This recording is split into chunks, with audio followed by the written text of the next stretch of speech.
In the early 1930s, Germany's rearmament was still in its covert phase, guided by the constraints of the Treaty of Versailles and the political uncertainty surrounding the Weimar Republic's transition to the Nazi regime.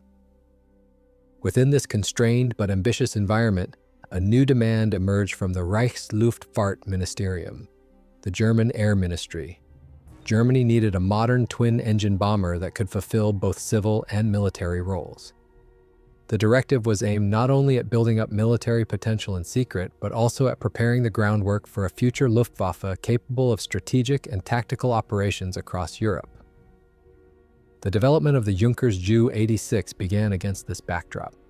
The Junkers Aircraft Company, already known for its advanced all-metal designs and corrugated aluminum structures, was competing directly with Heinkel and Dornier for major contracts. The Air Ministry wanted to avoid reliance on a single manufacturer, preferring parallel development of competing bombers. While Heinkel worked on the He-111, Junkers was tasked with producing a multi-role aircraft that could be used as a high-speed civilian airliner, a medium bomber, and potentially a long-range reconnaissance platform. The project was intended to serve dual use under the guise of commercial aviation, a strategy employed widely by the Nazi regime in its early stages of military buildup. The design team, led by Ernst Zindel, adopted a sleek, low-wing monoplane layout with a narrow fuselage and twin vertical stabilizers. Unlike Junkers' previous aircraft with corrugated skin, the Ju-86 would feature smooth metal skin panels to improve aerodynamics and reduce drag. The designers also sought to break from traditional methods by introducing a new type of power plant. The Junkers Jumo 205 diesel engine, a two-stroke, six-cylinder opposed piston power plant that promised improved fuel efficiency and extended operational range, crucial qualities for both civil and military missions. This reliance on diesel engines would become one of the program's most defining and ultimately controversial characteristics. While the Jumo 205 offered theoretical advantages in long-endurance missions and lower fuel consumption, it was mechanically complex, difficult to maintain, and less responsive under combat conditions than gasoline-powered engines. Nevertheless, in the early planning stages, the potential gains in range and operational economy made the Jumo 205 attractive to both engineers and military planners. Junkers designed two versions of the aircraft almost in parallel. The Ju-86A was intended as a bomber variant, with internal bomb bays and defensive armament. The Ju-86B, nearly identical in airframe, was built for Lufthansa as a high-speed airliner capable of carrying passengers on medium-haul routes. This twin-track approach was encouraged by the Air Ministry as it provided a cover story for rearmament while allowing production and testing to begin under less scrutiny. Initial development was not without its challenges. The airframe, although modern for its time, faced structural concerns during wind tunnel testing. Weight distribution, center of gravity, and airflow over the wing roots required significant refinement. The integration of the new Jumo 205 engines also required special engineering work, particularly to accommodate the engine's unique design, which lacked a conventional cylinder head and required complex dual crankshaft integration. Despite these difficulties, the first prototype, Ju-86V1, was ready for testing by the end of 1934. Meanwhile, the competition with the Heinkel He-111 placed increasing pressure on Junkers. The Air Ministry compared every design aspect, from engine reliability to bomb load, cruising speed, and altitude performance. Although the Ju-86 initially held an edge in fuel efficiency and projected range, the He-111 was proving faster, more stable, and more suitable for rapid wartime deployment. This rivalry would shape the trajectory of both aircraft programs in the years ahead. By early 1935, with political winds favoring open rearmament, the Luftwaffe was officially announced to the world. The Ju-86 was no longer a disguised civilian transport. It had become one of the Reich's first new-generation combat aircraft.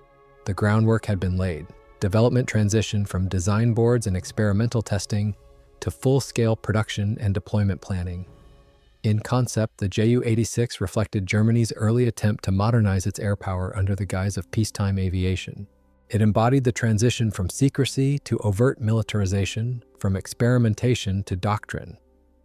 The decisions made during this early stage, particularly the commitment to diesel engines and multi-role design, would have far-reaching consequences once the aircraft left the drawing board and entered the volatile skies of pre-war Europe. The prototype and testing phase of the Junkers Ju-86 marked a period of high ambition coupled with mounting technical friction. With the initial concept taking form in late 1934, the first flight of the Ju-86 V1 took place in November 1934, powered by BMW 132 radial engines rather than the planned Jumo 205 diesels. This substitution was a contingency, allowing flight testing of the airframe while engineers worked out the complexities of the diesel installation. Initial flight characteristics were promising. The aircraft was aerodynamically clean, responsive under standard loads, and displayed good handling qualities at medium altitudes. However, the focus quickly returned to integrating the intended diesel engines. By early 1935, the Ju-86 V2 prototype flew with the twin Junkers Jumo 205C engines, beginning the true evaluation of the aircraft's intended performance profile. While the Jumo 205 impressed with its fuel efficiency and quiet operation, it presented major challenges. The opposed piston configuration, while innovative, led to difficulties in maintenance accessibility, oil cooling, and response times during rapid throttle adjustments. Furthermore, the engine's altitude performance was inferior to conventional gasoline engines, a serious drawback for a bomber expected to operate above 4,000 meters. Wind tunnel testing and flight trials revealed several structural vulnerabilities as well. Flexing in the wing roots and horizontal stabilizer under load led to a series of reinforcement redesigns. Control responsiveness degraded during steep dives, and vibration resonance from the diesel engines occasionally interfered with instrument readings.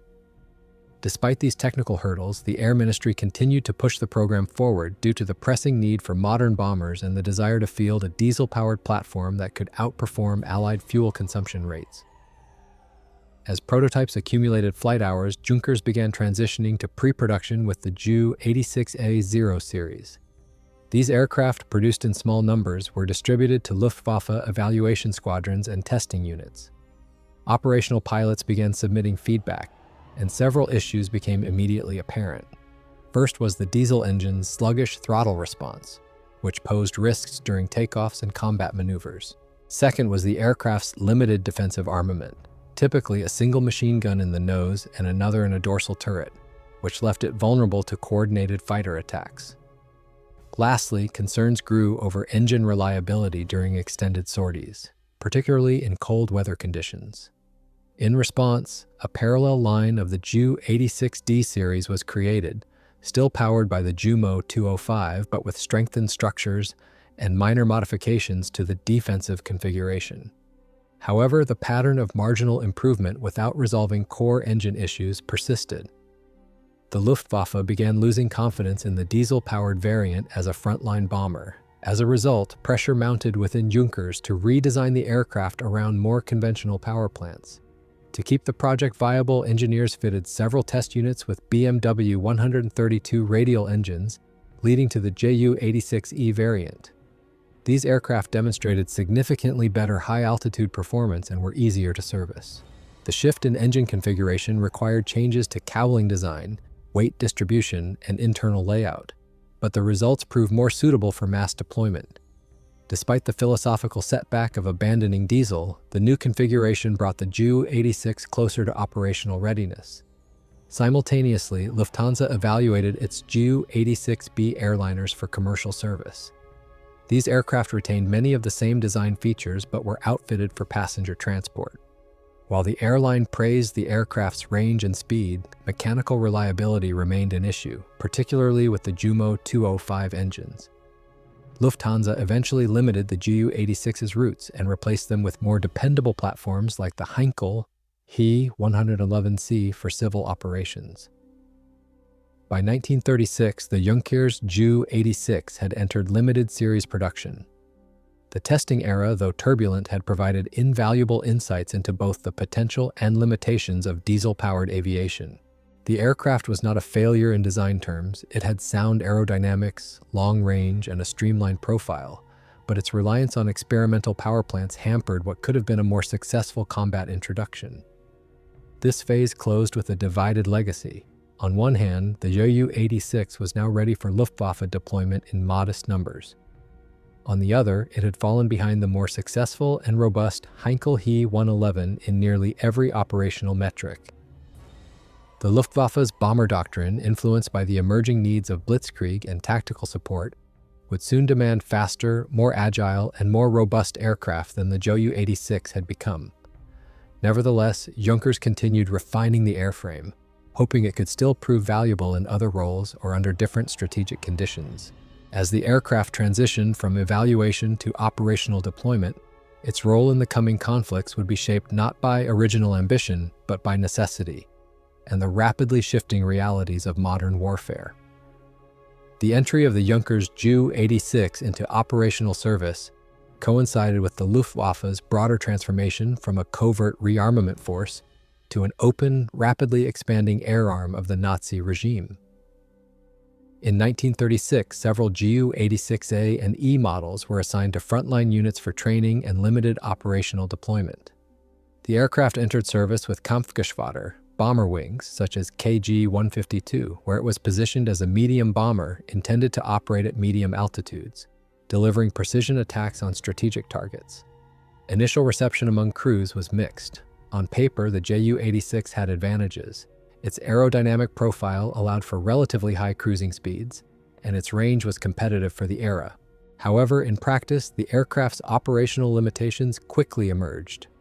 Crews frequently cited the underpowered nature of the diesel engines in the Ju-86A variants, which made takeoffs under full load difficult and restricted maneuverability in evasive situations. Maintenance personnel also struggled with the engine's complexity and unorthodox configuration, leading to longer turnaround times between missions and higher rates of mechanical failure. Despite these drawbacks, the Ju-86 was pressed into early service during the Spanish Civil War. A handful of Ju-86D bombers were sent to the Condor Legion, the German expeditionary force supporting Francisco Franco's nationalists. This marked the Ju-86's first exposure to real combat conditions. Although intended as a practical test of tactics and technology, the Spanish theater quickly exposed the aircraft's vulnerabilities. When confronted with Republican fighters, particularly Soviet-supplied Polikarpov Feet-15s and I-16s, the Ju-86 proved slow and inadequately defended. Its sparse armament and poor engine response left it highly susceptible to interception and losses mounted. These operational lessons reinforced the Air Ministry's growing skepticism toward the Ju-86 as a frontline bomber. While the aircraft had potential in less contested environments or in secondary roles, it failed to meet the Luftwaffe's evolving standards for survivability and combat effectiveness. In contrast, the Heinkel He-111, which also saw combat in Spain, demonstrated far greater battlefield resilience and would soon be favored as Germany's primary medium bomber. In light of these developments, the Ju-86 began to be phased out of frontline bomber units by the late 1930s. Some aircraft were relegated to training roles, while others were adapted for secondary duties such as transport, liaison, or maritime patrol. A number of airframes were converted into Ju-86Z export models or used for experimental testing. The diesel-powered versions were particularly unpopular, and their operational careers proved short-lived. Nevertheless, the Ju-86 did not disappear from military planning. A small number of aircraft were adapted into specialized reconnaissance platforms, leveraging their fuel efficiency and range. This variant, the Ju-86P, would re-emerge in the early stages of World War II with significant modifications, including pressurized cabins and high-altitude performance enhancements. These adaptations extended the aircraft's lifespan and introduced new tactical possibilities that had not been part of the original design concept. Beyond Germany, several foreign air forces evaluated or purchased the Ju-86. The aircraft saw limited export success, with countries like Sweden, Hungary, and South Africa acquiring small numbers of the Ju-86K export version. These models typically featured radial engines instead of the problematic Jumo 205s, improving reliability and maintenance compatibility with existing infrastructure. In these roles, the Ju-86 proved more successful, particularly in reconnaissance and patrol missions over large, sparsely defended areas. Within the Luftwaffe, the Ju-86 was largely out of frontline service by the outbreak of World War II in 1939. The aircraft's early combat experience had demonstrated its limitations too clearly to justify further investment in the bomber variant.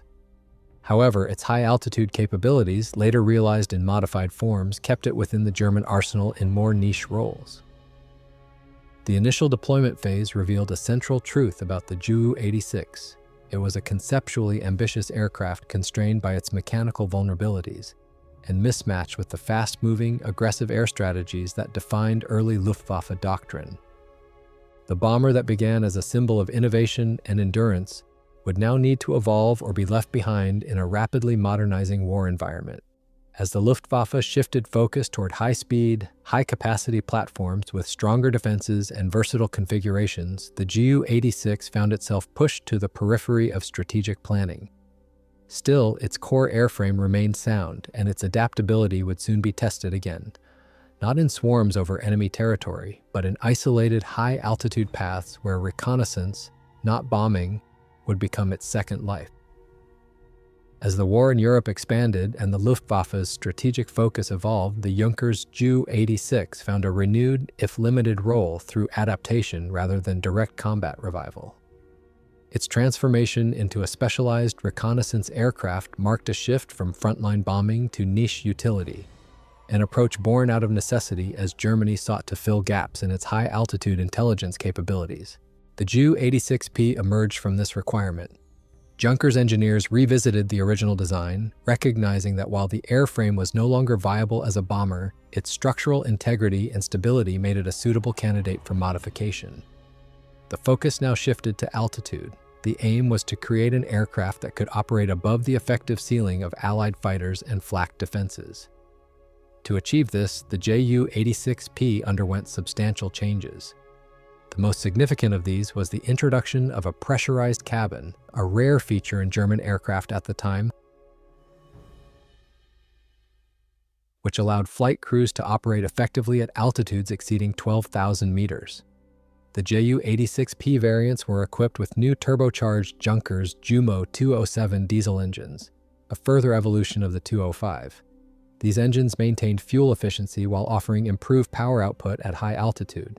The wingspan was also extended to enhance lift in thin air, and almost all armament was removed to reduce weight and maximize ceiling and range.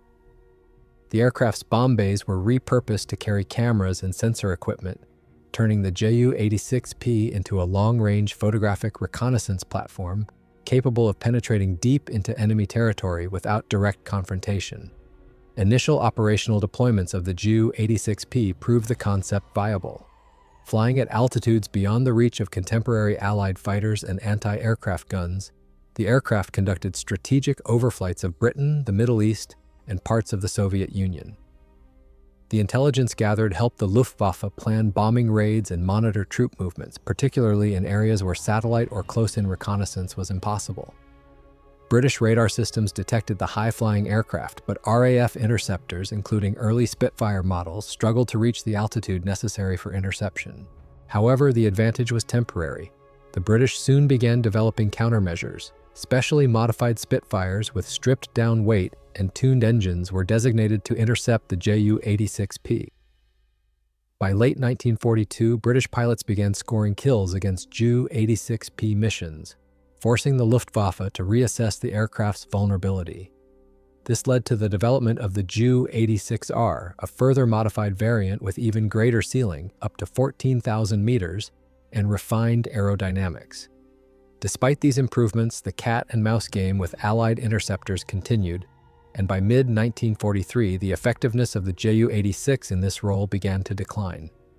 In parallel, the Ju-86 saw limited use in other theaters. Sweden, operating neutral but well-armed, had acquired several Ju-86K aircraft before the war. These remained in service into the early 1940s, adapted for coastal patrol and reconnaissance. South Africa also employed the type in maritime roles, particularly during the East African Campaign. In both cases, the aircraft proved useful in environments where high-speed interception threats were minimal. Germany, however, increasingly saw the Ju-86 as obsolete. By 1943, jet technology was reshaping the Luftwaffe's doctrine, and emphasis shifted to Me-262s and Arado 234s for reconnaissance and light bombing tasks. The Ju-86, a product of 1930s design, could no longer compete with the demands of modern aerial warfare. Its vulnerabilities, lack of speed, minimal defensive armament, and outdated engines were now glaring liabilities. Still, its adaptability had extended its service life far beyond what many had expected. From the failed diesel bomber of the mid-1930s to a high-flying reconnaissance plane that momentarily outpaced Allied defenses, the Ju-86 had demonstrated that even flawed platforms could find utility in evolving wartime conditions. By late 1944, most Ju-86 had been retired or reassigned to non-combat roles. A few remained in testing environments, used to assess engine performance and high-altitude behavior, but production had long since ceased. No longer relevant in the Luftwaffe's rapidly shrinking arsenal, the Ju-86 faded from the operational picture just as newer and more advanced aircraft took to the skies. The combat legacy of the Ju-86, while limited in scale, reflects a broader theme within military aviation. Not all designs are remembered for their battlefield success. Some, like the Ju-86, endure as case studies in technological ambition, strategic repurposing, and the challenges of adapting to a rapidly evolving war. Its story was not one of glory, but of persistence, a platform that, despite its early flaws, managed to remain airborne in the margins of a conflict that had outgrown it. The evolution of the Junkers Ju-86 continued to unfold through its many variants, each reflecting the shifting demands of wartime strategy, technological progress, and international interest. As the aircraft transitioned from a medium bomber to a high-altitude reconnaissance platform and beyond, it accumulated a complex lineage of versions, some operational, others experimental, or tailored for export. Each iteration reveals the tension between original design goals and the relentless need for adaptation. The earliest production series included the Ju-86A, which featured the troublesome Jumo 205 diesel engines and served briefly with the Luftwaffe. Its limitations, including poor responsiveness and high maintenance demands, led to the Ju-86D variant. This version introduced structural reinforcements and minor equipment adjustments but retained the diesel engine concept, continuing the cycle of engine-related reliability issues. These early bombers also lacked effective defensive measures, which proved fatal during combat trials in Spain and made them increasingly unpopular among frontline units. Responding to these problems, Junkers introduced the Ju-86E, powered by BMW 132 radial engines. Although this change sacrificed the theoretical fuel economy of diesel power, it significantly improved flight performance and serviceability. The Ju-86E became the most widely used variant within the Luftwaffe before the Heinkel. He-111 overtook it as the primary medium bomber. Despite its relative improvements, the Ju-86E still suffered from limited payload capacity and poor survivability against modern fighter aircraft, curtailing its operational lifespan. Simultaneously, export versions of the aircraft, designated Ju-86K, found a more favorable reception abroad. These aircraft were delivered with radial engines, which eliminated many of the reliability issues that plagued German diesel-powered models. Hungary, Sweden, and South Africa were among the notable recipients. Sweden acquired a significant number of Ju-86K4 models and even produced their own license-built version, known as the Ju-86K13 through SAB. These aircraft served in patrol, bombing, and reconnaissance roles, remaining in service well into the post-war period. In Hungary, the Ju-86K was integrated into the Royal Hungarian Air Force and saw action on the Eastern Front during Operation Barbarossa. These aircraft were typically used for bombing Soviet positions and supply lines, but suffered heavily due to inadequate defensive armament and aging airframes. By 1943, Hungarian Ju-86s had been mostly withdrawn from frontline roles. The most advanced variants of the aircraft appeared in the form of the Ju-86P and Ju-86R series. The Ju-86P, developed around 1940, marked a major departure from the aircraft's bomber origins. With extended wings, a fully pressurized cockpit, and upgraded Jumo 207 turbocharged engines, the P-series was designed for high-altitude photographic reconnaissance. This aircraft could operate at altitudes exceeding 12,000 meters, placing it beyond the reach of most enemy interceptors and flak batteries at the time of its introduction.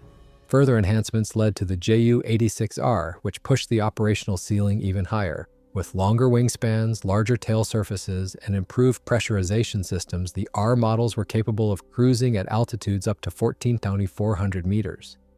A few of these aircraft were even fitted with rocket-assisted takeoff units to help reach such heights. However, improvements in Allied fighter altitude performance, especially modified Spitfires, soon caught up, diminishing the Ju-86R's survivability and strategic value. Several experimental versions of the Ju-86 were also developed. These included variants modified for engine testing, such as prototypes fitted with alternate power plants like Daimler-Benz DB600 series engines, or experimental propeller configurations. While none of these reached production, they contributed to research on high-altitude flight, pressurization techniques, and fuel management. Knowledge that influenced later German designs such as the Focke-Wulf Ta 152 and even early jet aircraft. As the war progressed, the Ju-86 slowly faded into obsolescence. Production ended by the early 1940s, and its remaining roles became increasingly specialized. Some airframes lingered in service as weather reconnaissance planes or long-range trainers, while others were stripped for parts or repurposed in experimental programs. Despite its uneven service record, the Ju-86 had an undeniable impact on aircraft design, particularly in the area of pressurized high-altitude flight. Its failures and partial successes contributed to Germany's understanding of advanced propulsion systems, aerodynamics at altitude, and the limits of crew endurance in extreme conditions. The aircraft's long and varied list of variants stands as a testament to its adaptability. Although it never became the backbone of any nation's air force, the Ju-86 lived multiple lives as a bomber, airliner, reconnaissance craft, export success, and experimental platform. In doing so, it helped bridge the gap between interwar aviation concepts and the total war realities that would come to define the skies of World War II. The global impact and legacy of the Junkers Ju-86 rest not in the glory of dogfights or the iconic status of better-known aircraft, but rather in its subtle technical contributions and the international footprint it left through export, innovation, and adaptation. As a transitional design, the Ju-86 offered lessons that would influence aircraft production, reconnaissance doctrine, and even the global arms trade throughout the mid-20th century. In terms of international deployment, the Ju-86 had a far more extended and diverse service life outside the Third Reich than within it. Swedish Air Force use stands out as a unique case. Sweden, having acquired a license for local production, built approximately 40 Ju-86K-13s under the designation B-3. These aircraft were initially employed as bombers and reconnaissance planes, with some adapted for maritime patrol. Even after the Second World War, Sweden continued to fly the Ju-86 in non-combat roles, including photographic mapping and electronic surveillance. Notably, some B-3s received upgrades to extend service life well into the 1950s, making Sweden the last nation to operate the Ju-86 in a military role. This longevity speaks to the airframe's reliability in low-threat environments and the effectiveness of Sweden's maintenance and upgrade programs. In South Africa, the Ju-86 saw operational service during the East African Campaign. Operated by the South African Air Force, the aircraft was used in bombing missions against Italian positions in Ethiopia and Eritrea. The relatively uncontested airspace allowed for effective use of the aircraft without the threat posed by more advanced enemy fighters. South Africa's experience demonstrated the Ju-86's viability in colonial or secondary theaters where enemy air defenses were limited. In Hungary, as part of the Axis alliance, the Ju-86 played a more dangerous role on the Eastern Front. Despite being outmatched by contemporary Soviet fighters, Hungarian Ju-86s participated in bombing raids and reconnaissance missions, particularly in the early phases of Operation Barbarossa. However, as the war progressed and enemy capabilities improved, the aircraft's weaknesses became untenable, and Hungary phased them out by 1943.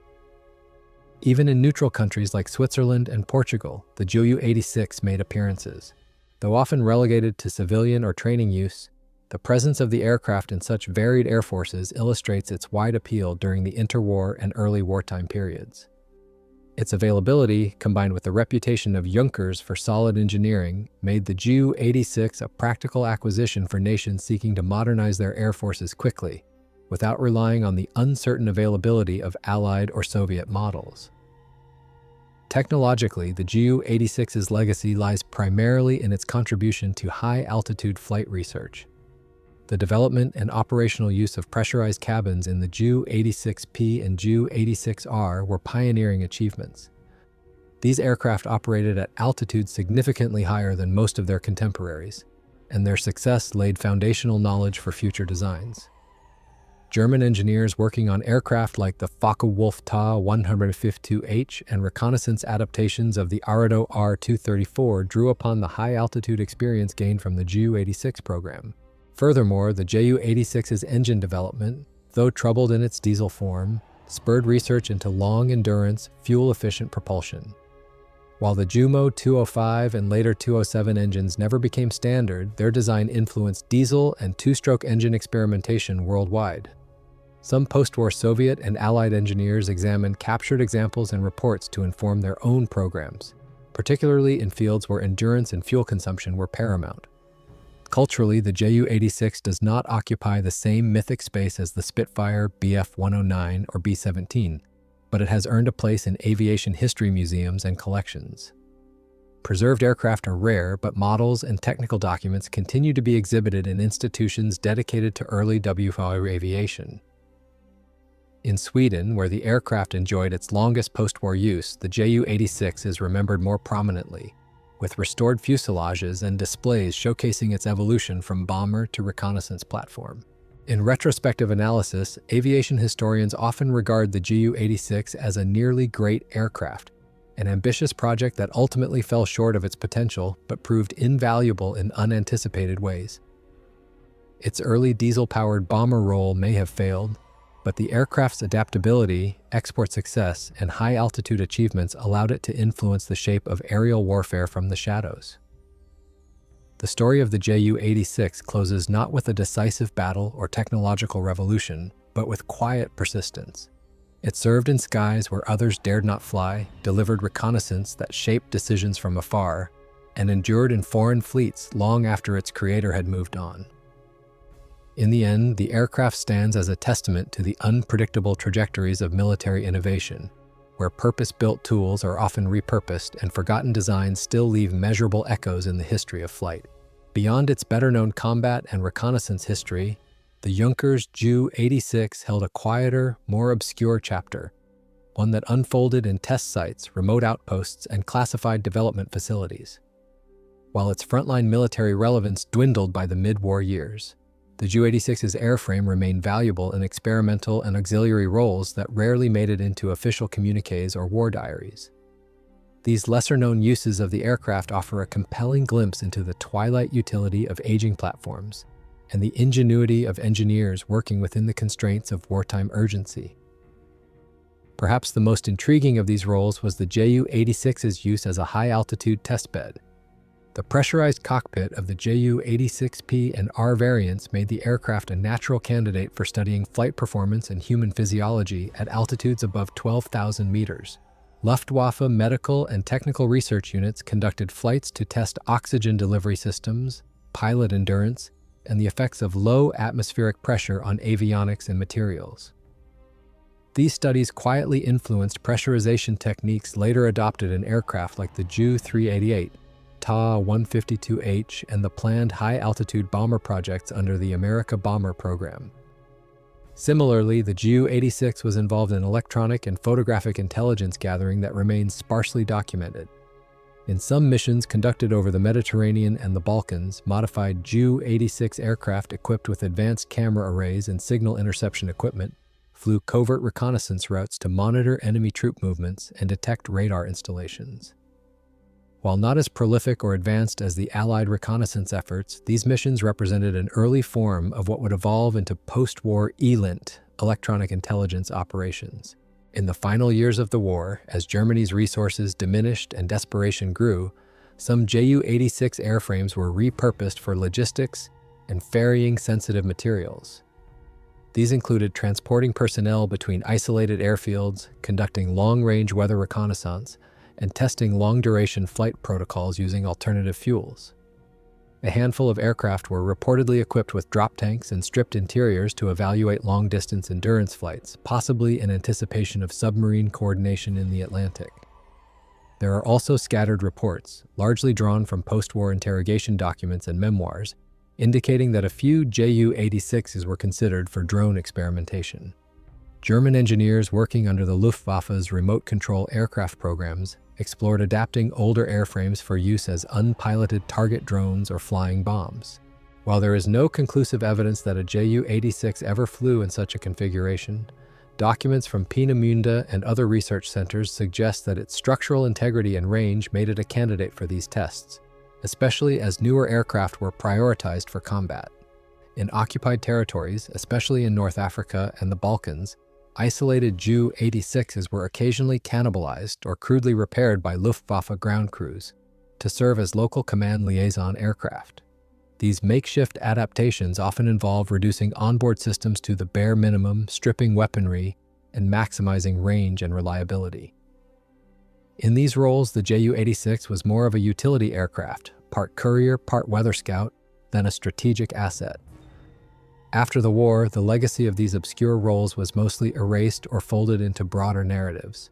Most operational records of the Ju-86's experimental use were destroyed during Germany's withdrawal, or confiscated and sealed by Allied intelligence.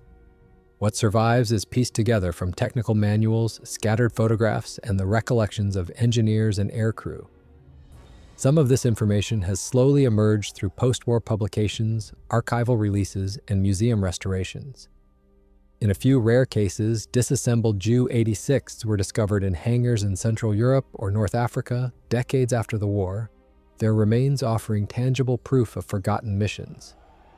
These relics, some restored, others relegated to private collections, stand not only as historical artifacts, but also as evidence of the quiet, persistent life of a design long past its intended relevance. The final echoes of the Ju-86 are found in its subtle influences. The lessons learned from its failures in diesel propulsion, its limited success in pressurization, and its resilience in specialized missions help shape post-war aircraft doctrine in Germany, Sweden, and beyond. Engineers who worked on the Ju-86 often transitioned into Cold War aerospace programs, carrying with them the insights and frustrations of a design that was always just slightly behind its time. In the grand tapestry of aviation history, the Junkers Ju-86 may never occupy a central panel. Yet in the margins, where prototypes fly unarmed, where reconnaissance pilots look down through frost-covered glass at enemy roads, and where ground crews make do with aging machines, the Ju-86 quietly endures, a relic of ambition, adaptation, and aviation's relentless push skyward. As the Second World War entered its final stages, the Junkers Ju-86, by then relegated to the periphery of Luftwaffe operations, found itself caught between obsolescence and lingering necessity. No longer suited for modern frontline combat, it nonetheless remained active in several late-war roles, often under conditions that reflected the disintegration of Germany's strategic position and the desperation that shaped its final military decisions. By 1944, most surviving Ju-86 aircraft within the Reich had been reassigned to non-combat units. Their primary role was long-range weather reconnaissance, especially in preparation for air raids, and as support for high-altitude Luftwaffe operations in areas where access to meteorological data was limited. These missions were critical for the planning of last-ditch strategic bombing attempts, such as the V-weapon campaigns and the sporadic night raids that still targeted Allied positions and cities. The Ju-86's ability to operate at altitudes beyond 12,000 meters, though increasingly vulnerable to improved Allied interceptors, still offered a narrow operational niche where few other German aircraft could function reliably. Meanwhile, in Sweden, the B-3 version of the Ju-86 continued service, even as the war ground to an end. Used in neutrality patrols and Arctic mapping missions, these aircraft were often modified with updated instrumentation and locally sourced parts, creating a unique sub-lineage of the Ju-86 family. Swedish engineers even considered further engine upgrades in the final wartime years, and the aircraft's extended service into the 1950s was in part a testament to these domestic refinements. The B-3's use in aerial photography also laid groundwork for post-war civilian mapping programs in Scandinavia and Northern Europe. In German-held territories like Norway, remnants of Ju-86 units were sometimes used in logistical support or clandestine flights to isolated outposts. These included moving supplies to weather stations in the Arctic or retrieving downed pilots and sensitive material from remote areas. These missions were risky and improvised, relying heavily on experienced air crews who knew how to coax aging systems through treacherous skies and volatile weather conditions. It is in these final roles that the Ju-86 arguably fulfilled its most understated function, serving as a workhorse in places where newer aircraft were too valuable to spare. The Allied response to the last operational Ju-86 flights was limited but notable. By late 1944, reconnaissance Spitfires and specially modified P-47 Thunderbolts had the altitude performance necessary to engage even the Ju-86R. Several encounters occurred over Central Europe, and in some cases, the high-altitude German aircraft were successfully intercepted and destroyed. These rare aerial engagements underscored the shrinking window of relevance for the Ju-86 as enemy technology caught up. After Germany's surrender in May 1945, the fate of remaining Ju-86 aircraft varied widely. Many were destroyed by retreating Luftwaffe personnel to avoid capture, while others were seized by advancing Allied forces. A small number were flown to Britain or the Soviet Union for analysis. However, given the aircraft's dated design and limited influence on frontline combat, it was not a major focus of post-war technical exploitation compared to jets or advanced bombers like the Arado R-234 or Heinkel He-177. In neutral and Allied-aligned countries, surviving Ju-86 aircraft transitioned into post-war utility. Sweden, again, played a leading role in preserving the aircraft, and several B-3s continued flying until 1958. These were eventually retired due to the availability of newer platforms like the Saab 29 Tunen and imported transport aircraft. One example, remarkably well preserved, now rests in the Swedish Air Force Museum, a rare physical reminder of a machine whose career spanned the interwar, wartime, and early Cold War periods. The final withdrawal of the Ju-86 from any form of military use marked the end of an era. It closed the chapter on diesel-powered military aviation, ended one of the last legacies of interwar design philosophy, and sealed the fate of an aircraft that had adapted beyond all original expectations but could not escape the march of technological progress. By the time of its final flight, the Ju-86 had become something more than a product of its original purpose. It was a symbol of how airframes evolve beyond combat roles, how they become platforms for testing, for transit, for persistence. Though eclipsed by more famous contemporaries, its twilight years serve as a reminder that even obsolete aircraft can play quiet, enduring roles in shaping the operations, logistics, and scientific knowledge of warfare's most complex era. The closing years of the Junkers Ju-86's existence mirrored the broader decline of Germany's wartime infrastructure, marked by resource shortages, shifting priorities, and the onset of post-war realignment. As both a relic of pre-war ambition and a survivor of evolving demands, the aircraft's gradual disappearance was not abrupt but rather scattered across different nations, roles, and timelines. In Germany, the last airworthy Ju-86s were either destroyed by their own crews or scrapped in place by occupying forces. Unlike the Me-262 or the V-2, the Ju-86 was not among the aircraft urgently examined by Allied technical missions. Its design, while innovative in specific elements such as high-altitude pressurization, had been overtaken by rapid advances in aviation propulsion, especially with the rise of jet technology. The aircraft's Jumo 205 diesel engine, originally intended as a game-changer in fuel economy, was no longer seen as viable in a post-war world increasingly focused on turbine engines and streamlined high-speed performance. As such, few German Ju-86 survived beyond the immediate aftermath of 1945. In contrast, the Swedish Air Force continued operating its Ju-86 fleet into the late 1950s. The B-3 model, specifically tailored to Sweden's neutral needs, was modified for peacetime functions like aerial photography, mapping, and even atmospheric research. Pilots and technicians assigned to these aircraft praised their reliability and endurance, though they also noted the need for constant maintenance and parts cannibalization to keep the dwindling fleet airborne. By 1958, when the final B-3 was retired, the Ju-86 had quietly become one of the longest-serving German-designed military aircraft in active use, far outlasting many of its more famous contemporaries. Efforts to preserve the aircraft were initially limited, but interest in the Ju-86's historical value began to grow in the 1960s and 70s, as aviation museums expanded their focus to encompass Not only iconic fighters and bombers, but also workhorse designs that had shaped operational doctrines in less visible ways. The most complete surviving example is the Swedish B-3 on display at the Flygvapen Museum in Linköping. Painstakingly restored, it includes original instrumentation and markings, offering historians and the public a unique window into the interwar vision of long-range, high-altitude bombing. In aviation literature and historical analysis, the Ju-86 has gradually gained recognition as a transitional aircraft, bridging the gap between the classic biplane bombers of the 1920s and the advanced monoplanes of the jet era. Its challenges in engine reliability, pressurization, and defensive limitations provided key lessons for later aircraft design.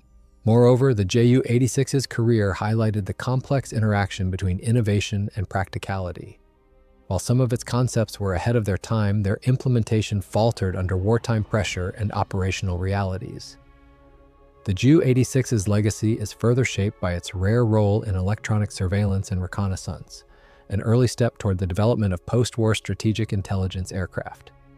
Though overshadowed by the likes of the U-2 or the SR-71, the high-flying Ju-86P and R variants were precursors in exploring how altitude and stealth could be harnessed for information gathering. These contributions, largely ignored in the immediate post-war period, are now cited in academic and military studies examining the evolution of aerial intelligence. In the broader context of military history, the Ju-86 stands as a symbol of compromise and adaptation. It was not the fastest, nor the most heavily armed, nor the most celebrated. Yet its design allowed it to serve across different continents under multiple flags in both war and peace. It offered a testbed for diesel engines, pressurization systems, and early reconnaissance strategies, each of which carried implications far beyond its original brief.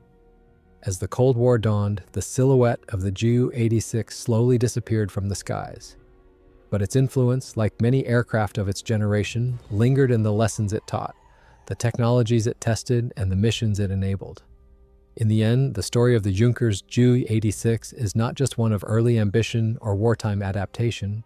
It is the story of how even flawed aircraft, given the right context and ingenuity, can shape decades of aviation development long after their final landing. In the pantheon of military aviation, the Junkers Ju-86 remains an understated figure, its image rarely featured in commemorative posters or popular histories, its silhouette unfamiliar to all but the most dedicated aviation scholars. And yet, the legacy it leaves behind is layered, complex, and historically instructive. The Ju-86's story is not merely that of a single aircraft type, but of a broader era of transition, experimentation, and industrial ambition that defined Germany's interwar and wartime aviation landscape. Initially conceived in a time of treaty restrictions and strategic uncertainty, the Ju-86 represented a bold vision for a dual-use aircraft that could serve both civil and military purposes. Its development reflected the broader goals of the Reichsluftfahrtministerium, to build a modern, long-range bomber fleet capable of asserting Germany's growing power. The inclusion of diesel engines, pressurized cabins, and streamlined aerodynamics placed it at the forefront of technical innovation, even if those innovations proved difficult to maintain in real-world conditions. While its combat record was modest compared to the more famous Heinkel He-111 or the versatile Junkers Ju-88, the Ju-86 nevertheless played an important role in shaping early Luftwaffe strategy. Its participation in the Spanish Civil War, its early reconnaissance missions, and its limited deployment in major operations all contributed to Germany's evolving understanding of aerial warfare. In theaters where it was better suited, such as high-altitude reconnaissance or low-intensity patrols, it often outlasted expectations, operating with surprising effectiveness well into the war's middle years. Its endurance in Sweden and scattered post-war service across several continents further illustrates the aircraft's adaptability. In peacetime roles, especially in geographic survey and scientific research, the Ju-86 continued to prove its utility long after newer, faster, and more glamorous aircraft had come and gone. This quiet longevity tells its own story, not of battlefield glory, but of technical resilience and institutional trust in a reliable, if unremarkable, platform. Perhaps most significantly, the Ju-86 offered a technical and philosophical bridge. Its failures and successes provided critical data that influenced the design of future high-altitude aircraft. Engineers and pilots who cut their teeth on the Ju-86 would go on to contribute to the next generation of aviation breakthroughs, from high-performance piston-engine aircraft to early jets and pressurized commercial airliners. The lessons learned from the Ju-86's pressurization systems, fuel economy experiments, and airframe stress tolerances did not disappear. They were absorbed into the DNA of post-war aviation development. The aircraft also occupies an unusual place in the cultural memory of World War II. It is neither widely vilified nor celebrated. Instead, it stands as a case study in compromise between innovation and reliability, between ambition and feasibility. In the crucible of total war, where only the most effective design survived, the Ju-86 existed on the margins, quietly performing its duties while more famous aircraft stole the spotlight. And yet, its legacy has endured precisely because of that peripheral nature. It served not as the hero of the skies, but as a witness, an enduring tool that adapted to shifting contexts and outlasted many of its contemporaries. In museums, archives, and academic journals, the Ju-86 now receives the recognition it was largely denied during its operational life. Aviation historians analyze its contributions to reconnaissance doctrine, to dual-engine configuration designs, and to early high-altitude physiology testing. Its scattered fragments in hangars and restoration projects continue to intrigue curators and engineers alike, providing rare insights into an era when aviation was undergoing rapid, often chaotic evolution. Today, as we reflect on the lineage of military aviation, the Ju-86 reminds us that not all significant aircraft were icons. Some were quiet workhorses, some were transitional tools, and some, like the Junkers Ju-86, were platforms that asked important questions even when they couldn't fully answer them. Its story, shaped by ambition, adaptation, and obscurity, offers a final lesson.